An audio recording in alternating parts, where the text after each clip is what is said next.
Hello everyone, welcome to my YouTube channel. My name is Charu. Today in this video I am going to discuss about some important question for journal entry. So my first question is sold goods to Atul. तो अतुल को हमने क्या करें यहाँ पर goods sale करे हैं 1 lakh rupees के. तो इसके लिए जनरल एंट्री कैसे होगी, अतुल को सेल करें तो Atul account debit to sales account और 1 लाख से एंट्री हो जाएगी.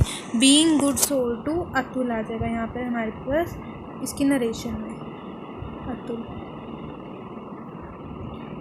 Next my second question is Atul return 20% of the goods. जो हमने अतुल को गुड्स दिए थे ना 1 लाख रुपीज़ के, 1 लाख के, उसके 20% 20/100 निकाल के 20,000 की वो हमें क्या कर रहा है, रिटर्न कर रहा है. तो मैंने कहा था हमेशा आपको पहले भी कि परचेजेस हमेशा डेबिट होती हैं और सेल्स रिटर्न भी डेबिट होती हैं. तो यहाँ पर एंट्री क्या हो जाएगी, sales return account debit to Atul और 20,000 से हमारी एंट्री हो जाएगी.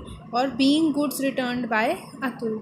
Now my third question is Sahil withdraw ₹10,000 for personal use. जब भी हम पर्सनल यूज़ के लिए कुछ भी विड्रॉ करते हैं तो उसको हम किससे दिखाते हैं, ड्राइंग से. जैसे कि मैंने आपको पहले भी बताया, तो हमारे पास एंट्री क्या होगी, drawing account debit to cash account और 10,000 से एंट्री. यहाँ पे क्या आ जाएगा नरेशन में, being cash withdrawn for personal use. Personal use के लिए कैश हमने यहाँ पे विड्रॉ कर लिया है. Now my fourth question is received from Dev ₹98,000 instead of 1 lakh in full settlement. जब मैंने आपको पहले ही बताया था, जब ये वर्ड फुल सेटलमेंट आ जाता है इसका मतलब है डिस्काउंट, कि हमने उससे 98,000 रिसीव कर लिए 1 लाख की जगह पर. तो हमने उसको डिस्काउंट दे दिया कितने का, 20,000 रुपीज़ का हमने उसको डिस्काउंट दे दिया. तो हमारे पास यहाँ पर इसके लिए एंट्री क्या होगी, कैश कितना आ रहा है मेरे पास यहाँ पे 98,000, डिस्काउंट कितने का दीजिए 2,000 और 2 देव में कितने आ जाएंगे 1 lakh rupees. Being cash received in full settlement office account, ये हमारी यहाँ पर नरेशन हो जाएगी. Now next question is received cash from Ram ₹19,500 and discount allowed to him 500. कि उससे हमने कैश कितना रिसीव कर रहे हैं 19,500 का और 500 उसको डिस्काउंट दे रहे हैं. तो यहाँ पे एंट्री क्या बनती है हमारे पास, कैश कितना आ रहा है 19,500, डिस्काउंट कितना आ रहा है 500. तो cash account debit, discount account debit, और राम से रिसीव करें तो 2 राम में, इन दोनों का total 20,000. Being cash receive from Ram. Now question number 6 is sold goods to Sham at the list price of ₹25,000 at 20% trade discount. मैंने आपको बताया था जब भी आपके पास ट्रेड डिस्काउंट आ जाता ना तो आपको डिस्काउंट क्वेश्चन में शो नहीं करना होता. तो इसके लिए हमारे पास एंट्री कैसे बनेगी ट्रेड डिस्काउंट वाले क्वेश्चन के लिए, Sham account debit to sales account, और जैसे हमने क्या करना है डायरेक्टली ये हमने डिस्काउंट निकाल के उसको माइनस कर देना. तो 20,000 से यहाँ पे मेरे पास एंट्री होगी. Now question number 7 is paid wages ₹400, salaries ₹4,000, advertisement expense ₹800 and trade expenses ₹1,000. तो हमने यहाँ पर क्या किए हैं, वेजेस पे करे हैं, wages, salary, advertisement expense, trade expenses. तो आप क्या कर सकते हैं, ये सारे एक्सपेंसेस हैं, ठीक है. तो सारे एक्सपेंसेस डेबिट होते हैं. अगर आप चाहो तो जिनसे ये वेजेस, सैलरी, एडवर्टीजमेंट और ट्रेड एक्सपेंसेस की अलग अलग से भी एंट्री कर सकते हो. नहीं तो जैसे कि मैंने इसमें इस क्वेश्चन में सिंगल एंट्री में इसको करके दिखाया, आप सिंगल एंट्री में भी कर सकते हो. जैसे कि wages account debit, salary account debit, trade expense account debit, advertisement account debit to cash. से इन सब का टोटल करके 6,200 से मेरे पास यहाँ पे एंट्री होगी. Now next question is bought goods for cash of the list price of 80,000 at 10% trade discount. जैसे कि मैंने आपको कहा था ट्रेड डिस्काउंट हम डिस्काउंट शो नहीं करते, हम बस माइनस कर देते हैं. And 2.5% cash discount. तो सबसे पहले आपको क्या करना है, ट्रेड डिस्काउंट इसका निकाल के 80,000 में से वो माइनस करेंगे तो क्या आएगा 72,000. फिर उसके बाद हमें इसकी एंट्री करनी होगी. वो कैसे करनी है इसकी entry, purchases account debit to goods purchase कर रहे हैं, टू कैश अकाउंट और टू डिस्काउंट अकाउंट. जो डिस्काउंट अकाउंट है ना यहाँ पर आपको लिखना है जो आपका कैश डिस्काउंट है, और वो किस पे निकालना है, ट्रेड डिस्काउंट माइनस करके. ऐसे 80,000 था, उसके ऊपर 10% निकाला तो 8,000. अब 80 में से वो 8 माइनस किया तो आगे 72,000. अब 72,000 का आपको निकालना है 2.5%। तो हमारे पास यहाँ पे बन जाता है 2.5% निकाल के 1800।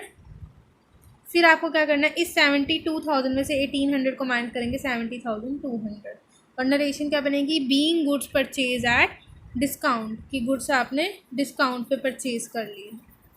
Now next question number 9 is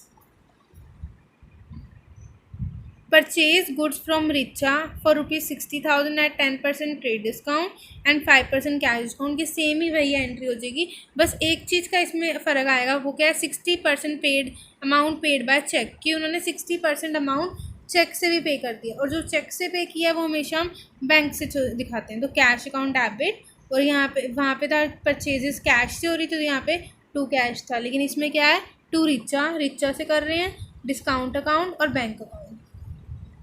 ठीक है, तो जितना भी है 60,000 का 10% निकाल के वो 6,000 माइनस करके 54,000 आ जाएगा। फिर आपको 54,000 पे आपको डिस्काउंट निकालना है, फिर ये दोनों माइनस करके उसका 60% निकालेंगे तो ये आएगा, और बाकी का बचा हुआ टू रिचा में चला जाएगा। Okay, now question number 10 is amount deposited in the bank. जब भी हम बैंक में डिपॉजिट करा रहे हैं तो bank account debit to cash account, और 12,000 से एंट्री दिखा दोगे। नेक्स्ट क्वेश्चन है रजनीकांत इज डिक्लेयर्ड इंसॉल्वेंट। जब भी इंसॉल्वेंट डिक्लेयर मतलब कि वो बैड डेट हो गया, कि उसने हमारी पेमेंट नहीं की, और अ फाइनल कंपनसेशन ऑफ 25 पैसे in the rupees E receive from इस स्टेट आउट ऑफ 5,000। तो 5,000 में से हम उससे क्या रिसीव कर पाए हैं, सिर्फ और सिर्फ 25%। जब भी ये आ जाता है ना हमारे पास 25 पैसे, तो पैसे का मतलब परसेंट ही होता है, तो हमने 5,000 का कितना रिसीव कर पाए हैं 25%, 1250 हम उससे रिसीव कर लिया हमने। और नेक्स्ट तो 5,000 में से 1250 तो रिसीव कर ली, तो बाकी का बचा हुआ क्या हो गया bad debt 3750। Okay, now my next question is a fire occurred in the godown of Ajay and he lost worth ₹10,000. The stock was not insured. Fire आ गई थी अजय के गोडाउन में और उसने 10,000 के गुड्स लॉस कर दिए, तो loss by fire account debit to purchases. क्योंकि यहाँ पे गुड्स है इसलिए यहाँ पे हम क्या लिखेंगे to purchases account 10,000 being goods lost by fire.